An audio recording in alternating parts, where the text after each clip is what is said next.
Jeremy Hunt admitted there is lively debate going on in the cabinet over Brexit amid signs that tensions are becoming increasingly bitter. The Health Secretary attempted to calm the situation amid claims that Chancellor Philip Hammond has been clashing with colleagues over his approach to leaving the EU. Critics are said to have accused Mr. Hammond of arguing like an accountant during discussions over the Brexit strategy. Senior sources have confirmed that the Chancellor was involved in a standoff with other ministers during talks on immigration at a cabinet subcommittee on Brexit, which was chaired by Mrs. May. He is said to have led calls for more work on the proposals for a tough new visa system for EU workers.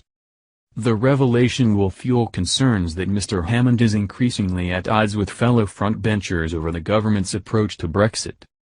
It came as the Treasury hit back angrily over suggestions that he has threatened to quit. An ally of the Chancellor was reported yesterday claiming he could resign because of bust-ups with Theresa May over the strategy for leaving the European Union. The source claimed, "Philip and the Prime Minister are fighting over almost everything, and not just over the single market.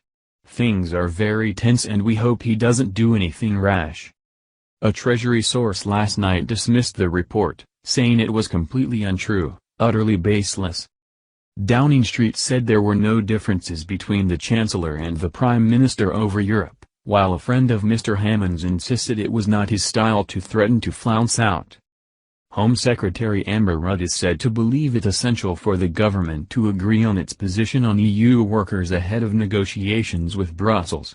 The subject is expected to be a top priority in the talks. Under Ms. Rudd's proposals, EU workers would no longer be able to get a visa to work in the UK unless they could show they had already secured a skilled job. European holidaymakers and students would continue to have free access to Britain in a bid to help smooth the passage to a trade deal with Brussels. Mr. Hammond is understood to have raised concerns about the scheme and asked Mrs. May to delay signing it off, which she did. He is said to want to leave the issue open to allow maximum flexibility during discussions with the EU. The revelation will fuel speculation that Mr. Hammond risks becoming isolated in key debates. Sources say he remonstrated with Mrs. May after she seemed to criticize the Bank of England Governor, Mark Carney, this month over low interest rates and his policy of printing money to boost the economy. And he is said to be irritated by his exclusion from the daily 8:30 am meeting between the Prime Minister and her closest advisers.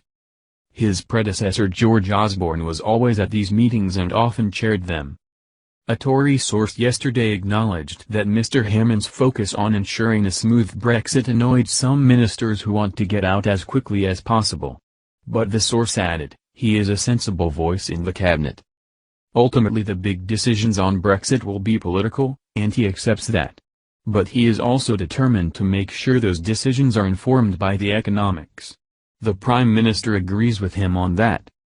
Mr. Hammond, who campaigned hard to keep Britain in the EU, appears to have difficult relationship with some of the pro-Brexit ministers in the cabinet.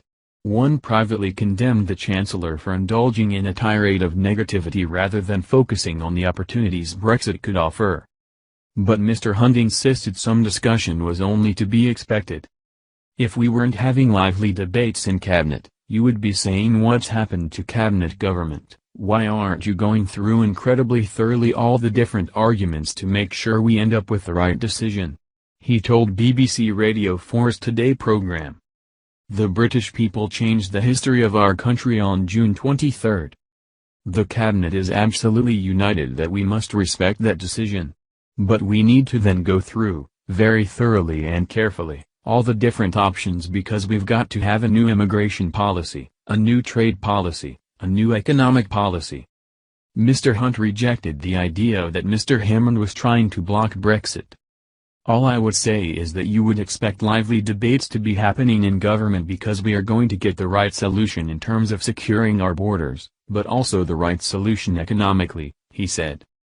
Eurosceptic Tory MP Jacob Rees-Mogg said Mr. Hammond needs a proper Brexit and told Treasury officials to stop reheating Mr. Osborne's warnings about the economic consequences. He told BBC Radio 4's Westminster Hour, Mr. Hammond is a highly competent businessman who I would have thought relished the opportunity of Brexit and the chance that would bring for business to be successful. But I'm a bit surprised by the negativity coming out of the Treasury. I think the Treasury might be reheating some of George Osborne's briefings, and they need to move away from that and give the Chancellor proper information. Proper breakfast and proper Brexit, she needs.